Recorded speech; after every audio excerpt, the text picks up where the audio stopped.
అధికారంలో ఉన్నప్పుడు కళ్ళకు ఏమీ కనిపించవు. కనిపించే ప్రయత్నం జరిగినా అధికార దర్పం వాటన్నింటినీ కనిపించకుండా చేస్తోంది. ఎన్నికల్లో గెలవడం కోసం పడిన కష్టాన్ని ఎన్నికల్లో గెలవడంతో వాటన్నింటినీ పార్టీలు మర్చిపోతాయి. తెలంగాణలో ఇప్పుడు ఉద్యమ పార్టీగా 10 ఏళ్ల అధికారంలో ఉన్న బీఆర్ఎస్ ఇప్పుడు ప్రతిపక్షంలో ఉంది. గతంలో బీఆర్ఎస్ పార్టీ ముఖ్య నేతలకు కార్యకర్తలకు కేసీఆర్ ఒకటే చెప్పేవారు, అధికారంలోకి వస్తే ప్రభుత్వ హోదాలతో తెలంగాణ పునర్నిర్మాణంలో భాగస్వాములవుదామని.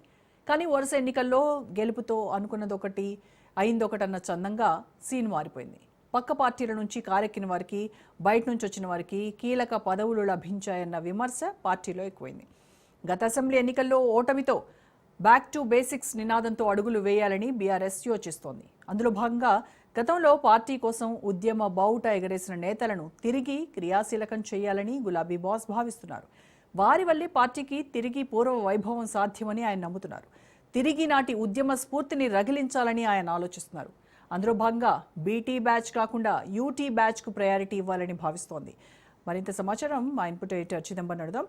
చిదంబర్, అధికారంలో ఉన్నప్పుడేమో బీటీ బ్యాచ్కు ప్రాధాన్యత ఇస్తోంది బీఆర్ఎస్ పార్టీ అన్న విమర్శలు మూటగట్టుకున్న ఆ పార్టీ ఇప్పుడు లేటెస్ట్ డెవలప్మెంట్ ఏంటి అంటే యూటీ బ్యాచ్కు ఇక ఇంపార్టెన్స్ ఇవ్వాలి.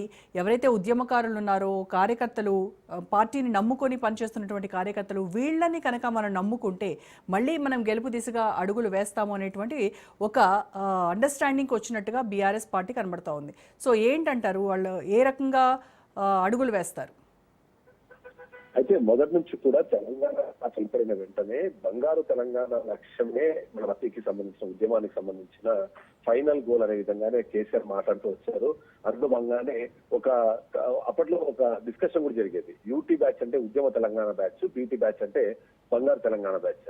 బంగారు తెలంగాణ సాధ్యం అవ్వాలి అంటే కేవలం మన దగ్గర ఏదైతే పార్టీలో గెలిచిన నాయకులు కానివ్వండి, లేకపోతే పార్టీల నేతలకున్న ఎక్స్పీరియన్స్ అయితే సరిపోదు. ఖచ్చితంగా గతంలో పనిచేసిన వాళ్ళు కానివ్వండి, లేకపోతే ప్రభుత్వంలో క్రియాశీలకంగా ఉన్న వాళ్ళందరినీ మనం కలుపుకొని పోతే తప్ప రాష్ట్రానికి మనం సిద్ధించిన కారణం ఏదైతే ఉందో దాన్ని నెరవేరే అవకాశం లేదు అనే విధంగానే కేసీఆర్ ఎప్పుడు మాట్లాడుతూ వచ్చారు. అందులో ముఖ్యంగా చూస్తే మాత్రం 2 కీలకమైన అంశాలు గతంలో మనం చూసాం. ఒకటి, ఏదైతే పార్టీ అధికారంలోకి వచ్చిన తర్వాత అప్పుడు ఉన్న పరిస్థితుల్లో ఎలా అయినా సరే టిఆర్ఎస్ ని గద్దెదించి వాళ్ళు పార్టీ అధికారంలోకి వచ్చే ప్రయత్నం చేస్తున్నారు.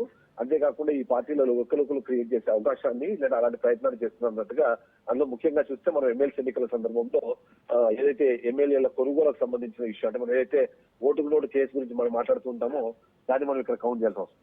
ఇలాంటిది వచ్చిన తర్వాత ఖచ్చితంగా బంగారు తెలంగాణ సాధ్యం అవ్వాలి అంటే కేవలం టీఆర్ఎస్ పార్టీనే కాకుండా ఇతర పార్టీల్లో ఎవరైతే నాయకులు ఉన్నారో వాళ్ళందరినీ ఏకతాటిపైకి తీసుకొని వచ్చి వాళ్ళందరినీ తీసుకోవాలనే ప్రయత్నం చేసే క్రమంలోనే చాలా మందిని వేరే పార్టీల నుంచి తీసుకువచ్చారు. అందులో ముఖ్యంగా చూస్తే 2014 ఎన్నికల సమయంలో దాదాపుగా టీడీపీ పార్టీని మొత్తాన్ని ఖాళీ చేసి తీసుకొచ్చి టీఆర్ఎస్ లో విలీనం చేశారు. అదే 2018కి వచ్చేటప్పటికి కాంగ్రెస్ పార్టీలో ఉన్న కీలకమైన నాయకులందరినీ ఖాళీ చేయించి తీసుకొచ్చి దీనిలో తీసుకొచ్చిన పరిస్థితి మనం చూసాం.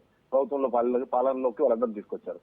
ఆ తర్వాత పార్టీ ఒక్కసారి ఓడిపోయిన సందర్భంలో కానివ్వండి జరుగుతున్న పరిణామాలన్నీ చూసి ఇప్పుడు ఏదైతే ఉద్యమ తెలంగాణకు సంబంధించి ఎవరైతే కీలకంగా పనిచేశారో వాళ్ళందరినీ మరొకసారి కలుపుకొని పోతే తప్ప ముందుకెళ్ళలేని పరిస్థితి అన్నది ఖచ్చితంగా అర్థమవుతుంది. అందులో భాగంగానే వీళ్ళు ఖచ్చితంగా ముందుకెళ్లాలనే ఉద్దేశంతో ఉన్నారు. దానికి కారణంగానే ఇప్పుడు ఏదైతే మనం చూస్తున్నామో ఉద్యమ తెలంగాణ అంటే ఉద్యమకాల సమయంలో ఎవరైతే క్రియాశీలకంగా పనిచేశారో, ఎవరైతే అప్పుడు నీట్ గా ఉన్నారో వాళ్ళందరినీ ఇప్పుడు మరొకసారి తాటిపైకి తీసుకొచ్చి అలా చేస్తే తప్ప గెలుపోవటంలో అన్నది మరీ ప్రభావితం అయ్యే అవకాశం లేదన్నది. ఎందుకంటే ఏదైతే వేరే పార్టీల నుంచి వచ్చారో ఆ పార్టీల నుంచి వచ్చిన వాళ్ళు ఆ పార్టీలు ఎప్పుడైతే పార్టీ ఓడిపోగానే మళ్ళీ తిరిగి అదే పార్టీల్లో సొంత పార్టీలు గెలిపోయిన నేపథ్యంలో ఉద్యమ నేపథ్యంలో వచ్చిన సహచరులందరినీ మళ్ళీ ఒకసారి యాక్టివేట్ చేయాలి, తద్వారానే లాభం ఉన్న ఉద్దేశం అయితే తనకు కనిపిస్తుంది. చిదంబర్, అయితే అధికారంలో ఉన్నప్పుడు ఉద్యమకారులను బీఆర్ఎస్ పట్టించుకోలేదు, పక్కన పెట్టేసింది అనేటువంటి విమర్శలు మనము గత 10 ఏళ్లుగా విన్నాము.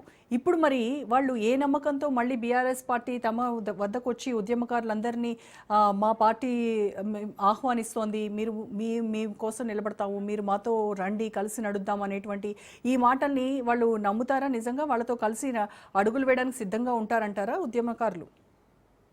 అయితే ఇందులో రెండు రకాల విషయాలు మనం ఒకసారి విశ్లేషించాల్సి ఉంది. 2014లో పార్టీ అధికారంలోకి వచ్చిన తర్వాత రాజకీయ పదవులు, అందులో ముఖ్యంగా మంత్రి పదవులు లాంటివి మాత్రమే బయట వాళ్ళకి ఇచ్చారు. కానీ ఏవైతే కార్పొరేషన్ పదవులు కానివ్వండి, పార్టీకి సంబంధించిన పదవులు, ముఖ్యంగా నామినేటెడ్ పదవుల్లో అప్పట్లో కూడా ఉద్యమంలో క్రియాశీలకంగా పనిచేసిన వాళ్ళందరినీ కూడా కలుపుకొని వాళ్ళకి ఆ పొజిషన్స్ ఇచ్చిన పరిస్థితి ఉంది. కాబట్టి దాని ఒక ఎగ్జాంపుల్ గా చూపించే అవకాశం ఉంది. అంతేకాకుండా మరొక కీలకమైన అంశం, ఇవాళ ఒక నిర్లిప్తత అయితే ఆ పార్టీ క్యాడర్ లో ఉంది. ఆ నిర్లిప్తత నుంచి వాళ్ళకు ముందుకు వెళ్ళాలి అంటే ఖచ్చితంగా ఉద్యమకారులు ఎవరైతే ఉన్నారో వాళ్ళందరూ అప్పట్లో అసంతృప్తి అవకాశం దొరకలేదు అన్న విషయానికి వాళ్ళు బాధతో ఉన్నారు తప్ప కేసీఆర్ మీద కోపంతో కానివ్వండి, లేకపోతే అతని మీద ఆక్రోషంతో కానీ లేరు. కాబట్టి దీన్ని ఉపయోగించుకుంటే ఖచ్చితంగా మరొకసారి బీఆర్ఎస్ పార్టీ ఆ ఉద్యమ నాయకులందరినీ ఏకతాటిపైకి తెచ్చే అవకాశం ఉంది. దీనికి తోడు మరొక కీలకమైన అంశము, గత 10 ఏళ్లలో ఏదైతే కాంగ్రెస్ పార్టీ గతంలో ప్రతిపక్షంలో ఉన్నప్పుడు కానివ్వండి, లేకపోతే ఇప్పుడు ఆ పాలకపక్షంకి వచ్చిన తర్వాత ప్రజల్లో వ్యతిరేకత ఉన్నది ఆల్రెడీ మొదలైపోయింది. దాన్ని వినియోగించుకోవాలి అంటే ఖచ్చితంగా బీఆర్ఎస్ పార్టీ మంచి ఆప్షన్ కింద ఉంటుంది. ఎందుకంటే బీజేపీ పార్టీలోకి వెళ్ళాలంటే కొద్దిమందికి కొన్ని రకాల సమస్యలు ఉన్నాయి. అందులో ముఖ్యంగా చూస్తే ఏదైతే మత ప్రాతిపదికన అక్కడ పార్టీలో కొద్దిగా పదవులు కానివ్వండి, లేకపోతే వాళ్ళ థాట్ ప్రాసెస్ మొత్తం, ఆ సిద్ధాంతం మొత్తం అదే విధంగా ఉంటుంది. కాబట్టి ఆల్టర్నేటివ్గా ఖచ్చితంగా బీఆర్ఎస్ పార్టీ ఉంటుంది. బీఆర్ఎస్ పార్టీని వదిలి వెళ్ళని చాలామంది ఉద్యమ నాయకులు కూడా కారణం అదే. కాంగ్రెస్ పార్టీలోకి వెళ్ళలేక, బీజేపీలోకి వెళ్ళలేక ఉన్న వాళ్ళు బీఆర్ఎస్లో అలానే కంటిన్యూ అయ్యారు. ఇవాళ సిచ్యువేషన్ చూస్తే మాత్రం ఖచ్చితంగా బీఆర్ఎస్ పార్టీ అనేది మాత్రమే కీలకమైన పార్టీగా మనకు కనిపిస్తుంది. అంతేకాకుండా మరొక కీలకమైన అంశము, ఉద్యమానికి సంబంధించి ఎవరైతే గతంలో పదవులు దక్కకపోయినా సరే కేసీఆర్ దగ్గర మాత్రం ఒక మంచి ఇంప్రెషన్లో ఉన్నారు. ఇప్పుడు ఆ పదవులు దక్కే అవకాశం ఉంది. అంతేకాకుండా ఎవరైతే వేరే పార్టీల నుంచి వచ్చిన వాళ్ళు అదే పార్టీలకు తిరిగి వెళ్ళిపోవడంతో అక్కడంతా వేకెంట్ మనకు కనిపిస్తోంది. అధికారంలో ఉన్న పార్టీ కన్నా ఇప్పుడు ప్రతిపక్షంలో ఉండి ఫ్యూచర్లో మరొకసారి అధికారంలోకి వచ్చే అవకాశం ఉన్న పార్టీగా బీఆర్ఎస్ పార్టీ ఉంది. కాబట్టి ఉద్యమ నేతలు మరొకసారి వచ్చే అవకాశం ఉంది. అంతేకాకుండా ఇప్పుడు జరుగుతున్న తప్పులను కేసీఆర్ బయటకు వచ్చి మాట్లాడినా, లేకపోతే కేటీఆర్ ఇప్పుడు ప్రజెంట్ చేస్తున్న తీరును అన్నింటినీ గమనించిన తర్వాత కూడా బీఆర్ఎస్ పార్టీ తెలంగాణ రాష్ట్రంలో ఇబ్బందులు ఏముండవు. మేబీ ఇప్పుడు టెంపరీ ఇబ్బందులు ఉండొచ్చు కానీ బట్ వాళ్ళు ఫ్యూచర్లో మరొకసారి రిటైన్ అయ్యే అవకాశం ఉంది, అధికారంలోకి వచ్చే అవకాశం ఉంది. కాబట్టి ఈ 4 సంవత్సరాలు ప్రతిపక్ష పాత్ర పోషించే క్రమంలో ఉద్యమ సహచరులందరూ మరొకసారి ఏకతాటిపైకి రావాలన్న ఆలోచనలో ఉన్నట్టుగా కూడా బీఆర్ఎస్ పార్టీ భావిస్తుంది. అందులో భాగంగానే వీటన్నింటినీ ముందుకు తీసుకెళ్లాలి, ఉద్యమ సహచరులందరినీ దగ్గర తీయాలన్నది కేసీఆర్ వ్యూహంగా కనిపిస్తుంది. అది ఖచ్చితంగా వర్కౌట్ అయ్యే అవకాశం కూడా చాలా క్లియర్గా కనిపిస్తుంది. ఎందుకంటే ఇప్పుడు మనం ఇప్పటికిప్పుడు చూస్తే ఏదైతే స్థానిక సంస్థల ఎన్నికలు కావచ్చు, లేకపోతే మున్సిపల్ ఎన్నికలు వచ్చే క్రమంలో కూడా వీళ్ళందరూ ఏకతాటిపైకి వస్తే మరొకసారి ప్రజల్లోకి వెళ్తే అది ఆ పాజిటివ్ సైన్స్ ఏవైతే ఉన్నాయో అవి ఫ్యూచర్ అంటే జమిలీ ఎన్నికలు వచ్చినా, లేకపోతే 2028 ఎన్నికలు వచ్చినా సరే వాటిని టర్న్ చేసుకునే అవకాశం ఉందని అందరూ భావిస్తున్నారు. కాబట్టి ఉద్యమ నేతలు కూడా తిరిగి బీఆర్ఎస్ పార్టీకి రావడానికి సిద్ధంగా ఉన్నట్టుగానే మనం భావించాలి. Roja. Right, thank you Chidambar.